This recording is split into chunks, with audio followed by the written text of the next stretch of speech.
cuanto todos pecaron, están destituidos de la gloria de Dios.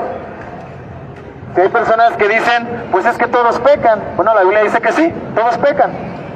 Pero como todos pecan, están separados de la gloria de Dios. En Salmo 7:11 dice, Dios es juez justo y Dios está airado contra el pecador todos los días. Este que está aquí hablándote de este mensaje es un pecador. Con necesidad de un Salvador. Los discípulos, los profetas que andaban con Cristo, todo nacido de mujer, tiene pecado. El único que vino a este mundo que no tenía pecado es aquel que descendió del cielo, el Hijo de Dios, Cristo. Él no tiene pecado, nunca cometió pecado, jamás le hizo mal a nadie, pero ¿sabes algo? Aún así fue tratado como el peor pecador. La palabra de Dios dice que Cristo dejó su reino, vino a este mundo, se encarnó en el vientre de una virgen, nació, fue acostado, y esto lo hemos visto en películas o probablemente lo has hecho en Navidad. Cristo fue acostado en un pesebre, pero no había lugar para él. No había lugar para él. Llegaban a preguntar a ver si había algún lugar en los cuartos de un pueblo y decían que no hay lugar, solamente allá en el establo. Entonces, la cama donde acostaron a Cristo, se podrá decir que el portabebé donde lo acostaron era un comedero de bueyes. El pesebre no era una cama con sábanas de seda. No fue tratado como un príncipe, como un rey. ¿Y sabes algo? Tanto así que probablemente a algunos les va a sorprender, pero según el Salmo 22 es una sombra de Cristo. Y en el Salmo 22 dice que Cristo se sintió como un gusano, porque el profeta Isaías dice que Él fue molido por nuestras transgresiones.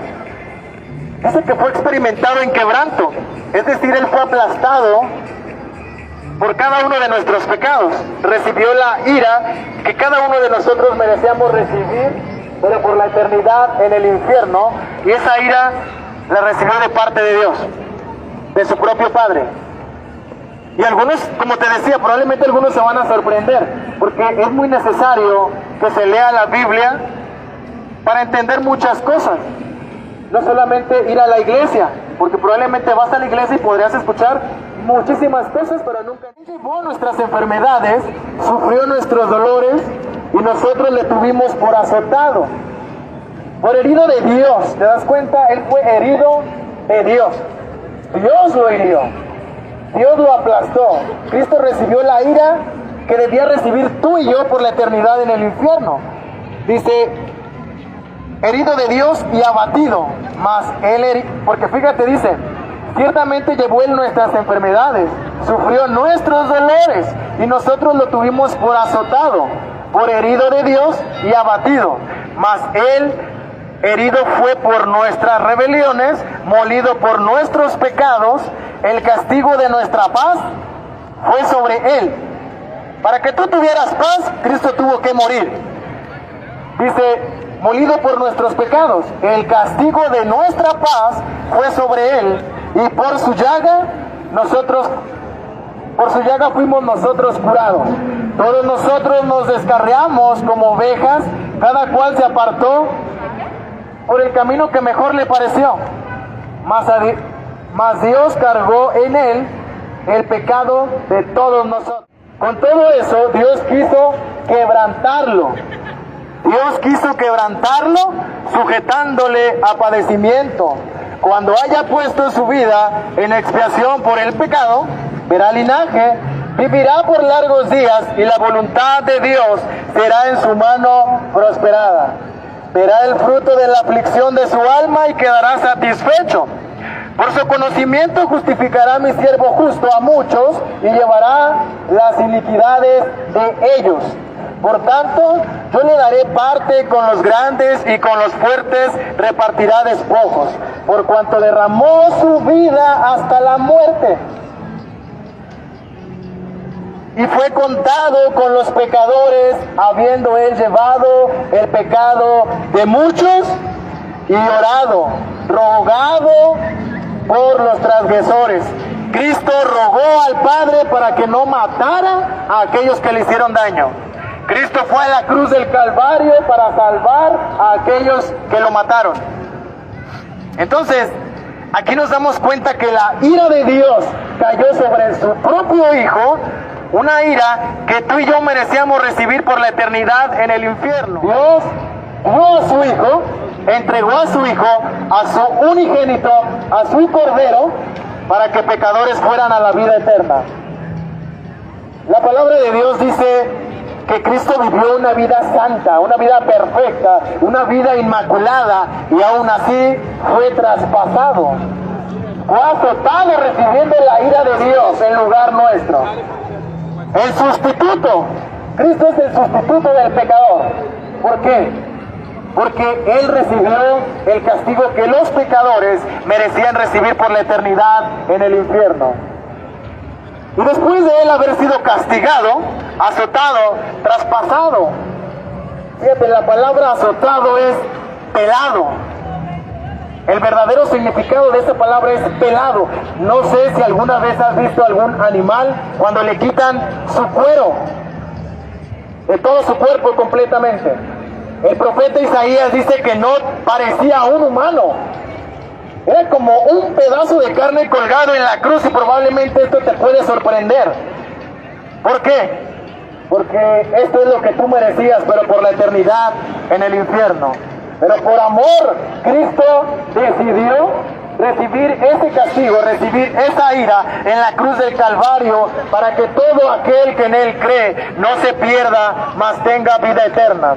La palabra de Dios dice en Juan capítulo 3, 16, esto que te decía. Porque de tal manera amó Dios al mundo, que ha dado a su Hijo unigénito, para que todo aquel que en Él cree no se pierda, mas tenga vida eterna. Porque no envió Dios a su Hijo al mundo para condenar al mundo, sino para que el mundo sea salvo a través de Él. El único que te lleva a la vida eterna solamente es Cristo. La palabra de Dios dice que Cristo, después de haber sido aplastado, pelado, desfigurado, traspasado, molido, fue en la cruz del Calvario, y estando en el madero, Él clamó al Padre, clamó a Dios. Y esto lo hemos visto también en la película, probablemente en La Pasión de Cristo o cualquier otra película. Y Él, estando en la cruz del Calvario, Él clamó y dijo: Elí, Elí, lama sabactani, que esto traducido del arameo es: Señor, Señor, ¿por qué me has desamparado? Y no es que Él haya sido desamparado. Las palabras, los gritos que Él estaba dando en la cruz del Calvario, es los gritos que tú darías en el infierno. Tú que hoy creerás, esos gritos que Cristo estaba dando en la cruz del Calvario son los gritos que tú darías en el infierno. El sustituto del pecador estaba en la cruz del Calvario. Después de esto Él dijo: consumado es. Y con esto estaba diciendo: he terminado la obra. He pagado la deuda de pecadores. Él estaba diciendo: he pagado la deuda de pecadores. Después de esto Él decidió cuándo morir. Mucha gente cree que lo mataron, pero ¿sabes algo? Él entregó su vida. Él decidió cuándo morir. Cuando Él dijo: consumado es, dio su último suspiro. ¿Te das cuenta? Dijo: consumado es, acabé. Y murió. Él decidió cuándo morir. Murió, fue bajado del madero, fue sepultado, pero no quedó ahí. Al tercer día resucitó, demostrando que Él verdaderamente es Dios y que verdaderamente había pagado por cada uno de tus pecados. ¿Cuál? El peor pecado, este pecado que tú llegas a creer que es imperdonable, que Dios no te lo va a perdonar. Bueno, la Biblia dice que no hay imposibles para Dios. Pero tampoco hay que malinterpretar esto, porque muchos llegan a decir: pues soy cristiano, puedo seguir pecando, puedo vivir mi vida como me dé la gana, aún así Cristo murió por mis pecados. No, esto tampoco quiere decir que somos salvos por obras, no. Pero si dices creer en Cristo, la Biblia también dice que el árbol se conoce por sus frutos. Todo aquel que dice creer en Dios, claro, se va a demostrar en su forma de vivir. Si hay personas que dicen creo en Dios, pero su vida es una hipocresía, lamentablemente, creen en Dios, pero van corriendo hacia el infierno. No han creído verdaderamente en Dios. Entonces, pon solamente tu confianza en Cristo, ruega a Él que te ayude a vivir una vida agradable a Él. No para ser salvo por tus obras, sino porque la obra de Cristo en la cruz es algo que la verdad, si en verdad hay alguien aquí que cree en Cristo y lo ama, no creo que esté contento y feliz de decir Cristo fue aplastado, fue molido por mis pecados. Yo creo que nadie, pero ¿sabes algo? Cristo lo hizo a pesar de que lo escupieron, lo humillaron, lo trataron de lo peor. Y dice la Biblia que ya estando, cuando le estaban poniendo la corona, dice que lo golpearon, lo lastimaron hasta que se cansaron. O sea que hasta que estuvieron cansados lo dejaron de golpear. ¿Te das cuenta? Qué amor tan incomparable de Cristo al venir a morir a este mundo por pecadores que probablemente hoy muchos se van a burlar de Él. Pero si Cristo murió por cada uno de tus pecados, va a llegar el momento en que si Cristo derramó su sangre por ti, a fuerzas vas a ir. Imagínate, cualquiera que se encuentra con Cristo, lógicamente que no va a ser el mismo. Va a haber un cambio en esa persona. Los pecados que cometía antes ya no los va a cometer ahora. ¿Por qué? Porque el que va a obrar en esa persona es Cristo. Y si verdaderamente has creído, si verdaderamente has nacido de nuevo, pues no serás el mismo. La Biblia dice que el que está en Cristo nueva criatura es. Las cosas viejas pasaron, ahora todas son nuevas. Si has creído en Cristo, no serás el mismo. Cree en Él y serás salvo. Dios te bendiga.